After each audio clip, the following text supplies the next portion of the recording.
ରାୟଗଡ଼ା ଜିଲ୍ଲାରେ ବିଗତ ସରକାରଙ୍କ ଅମଳରୁ ବର୍ତ୍ତମାନ ଯାଏ ରାୟଗଡ଼ା ଜିଲ୍ଲା ଭଳି ଏକ ଉପାନ୍ତ ଆଦିବାସୀ ଅଧିଷ୍ଠିତ ଜିଲ୍ଲାରେ ଦିନକୁ ଦିନ ଆଦିବାସୀ ହଷ୍ଟେଲରେ ନାବାଳିକା ଛାତ୍ରୀଙ୍କ ଗର୍ଭବତୀ ହେବା ଏବଂ ଆତ୍ମହତ୍ୟା ଭଳି ଘଟଣା ପୂର୍ଣ୍ଣଚ୍ଛେଦ ନ ହେବା ପୂର୍ବରୁ ଗୁଣୁପୁର ଆଦିବାସୀ ଅନ୍ୱେଷା ହଷ୍ଟେଲରେ କିଛି ନବମ ଶ୍ରେଣୀର ଛାତ୍ର ସେମାନଙ୍କ ସହିତ ରହୁଥିବା ଷଷ୍ଠ ସପ୍ତମ ଶ୍ରେଣୀର ଛାତ୍ରଙ୍କୁ ଅମାନବୀୟ ଅମାନସିକ ଭାବେ ମାଡ଼ ଲାତ ଗୋଇଠା ମାରୁଥିବା ଭିଡ଼ିଓ ଏବେ ସୋସିଆଲ ମିଡ଼ିଆରେ ଘୁରି ବୁଲୁଛି। ଘଟଣା ବିଷୟରେ ପ୍ରଥମେ କିଛି ସାମ୍ବାଦିକ ଏଭଳି ଅମାନସିକ ଘଟଣା ଜାଣିବା ପରେ ଜିଲ୍ଲାପାଳ ରାୟଗଡ଼ା, ଉପଜିଲ୍ଲାପାଳ ଗୁଣୁପୁର, ଜିଲ୍ଲା ମଙ୍ଗଳ ଅଧିକାରୀ ରାୟଗଡ଼ା ଏବଂ ମଙ୍ଗଳ ସମ୍ପ୍ରସାରଣ ଅଧିକାରୀଙ୍କୁ ଜଣାଇବା ପରେ ବ୍ଲକ ମଙ୍ଗଳ ସମ୍ପ୍ରସାରଣ ଅଧିକାରୀ ଗଙ୍ଗାଧର ବେହେରା ଅନ୍ୱେଷା ହଷ୍ଟେଲକୁ ଯାଇ ତଦନ୍ତ କରି ଫେରିଥିବା ସୂଚନା ମିଳିଛି।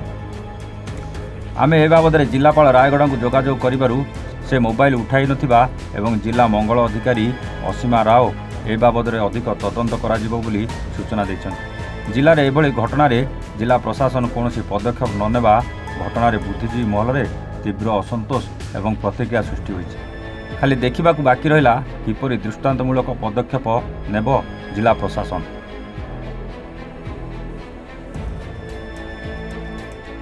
ରାୟଗଡ଼ାରୁ ପ୍ରମୋଦ କୁମାର ସାହୁଙ୍କ ରିପୋର୍ଟ, A1 ଓଡ଼ିଶା।